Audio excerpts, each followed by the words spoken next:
ফিলিপিন্সের সেবু দ্বীপে আজ শেষ হচ্ছে ৩ দিনের ৪৮তম আসিয়ান শীর্ষ সম্মেলন। যুক্তরাষ্ট্র ইরান যুদ্ধের মধ্যে আলোচনায় গুরুত্ব পাচ্ছে জ্বালানি সংকট, খাদ্য নিরাপত্তা প্রসঙ্গ। এছাড়া দক্ষিণ চীন সাগরে ম্যানিলা বেইজিং উত্তেজনা কমানোর বিষয়টিও প্রাধান্য পাচ্ছে।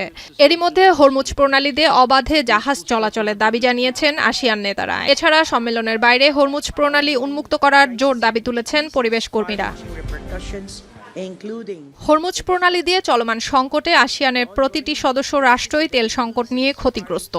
এর মধ্যে সিঙ্গাপুর এবং মালয়েশিয়া তাদের ভারী শিল্পের জ্বালানি সরবরাহ করতে বড় রকমের অসুবিধায় পড়েছে। যদিও সিঙ্গাপুর হরমুজ প্রণালী দিয়ে যাতায়াতের বিষয়ে ইরানের সঙ্গে আলোচনা না করার সিদ্ধান্ত নিয়েছে, তবে ফিলিপিন্স আলোচনা চলমান রেখেছে। দেশটির জ্বালানি সরবরাহের ৯৮% মধ্যপ্রাচ্য থেকে আসে। The disruptions to energy flows, trade routes, food supply chains, and the welfare of our nationals remind us that developments beyond our region can have immediate and profound effects. বিশ্লেষকরা বলছেন, মধ্যপ্রাচ্যের সংঘাত সংশ্লিষ্ট অর্থনৈতিক চাপে অন্যান্য অঞ্চলে উদ্বেগ ছাপিয়ে যেতে পারে। আরেকদিকে centre for strategic and international স্টাডিজের গবেষক ওয়াফা খারিসমা জানান, মধ্যপ্রাচ্যের সংকটটি একটি গুরুতর সংকট, আর এজন্যই এটি মোকাবিলার জন্য আসিয়ান নেতারা সর্বোচ্চ গুরুত্ব দিচ্ছেন। There are 11 members of ASEAN.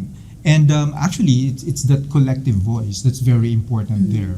Because while we can do it bilaterally or individually, I think it's also important that we highlight how the collective voice of ASEAN. এছাড়া আলোচনায় দক্ষিণ চীন সাগরে দীর্ঘদিনের স্থগিত আচরণবিধি পুনর্বিবেচনার বিষয়টি অন্তর্ভুক্ত রয়েছে। সাম্প্রতিক মাসগুলোতে ম্যানিলা এবং বেইজিং এর মধ্যে উত্তেজনা ক্রমাগত বেড়েছে, তবে নেই কোনো অর্থবহ অগ্রগতি। সেক্ষেত্রে এই সম্মেলন থেকে একটি কার্যকর সমাধান আসার সম্ভাবনা রয়েছে। We come together guided by ASEAN's long-standing commitment to peace and the collective positions expressed by each ASEAN member state. The immediate cessation of hostilities. মধ্যপ্রাচ্যের সংঘাতের জেরে দক্ষিণ পূর্ব এশিয়া জুড়ে জ্বালানি, খাদ্য, সারের দাম বেড়েছে।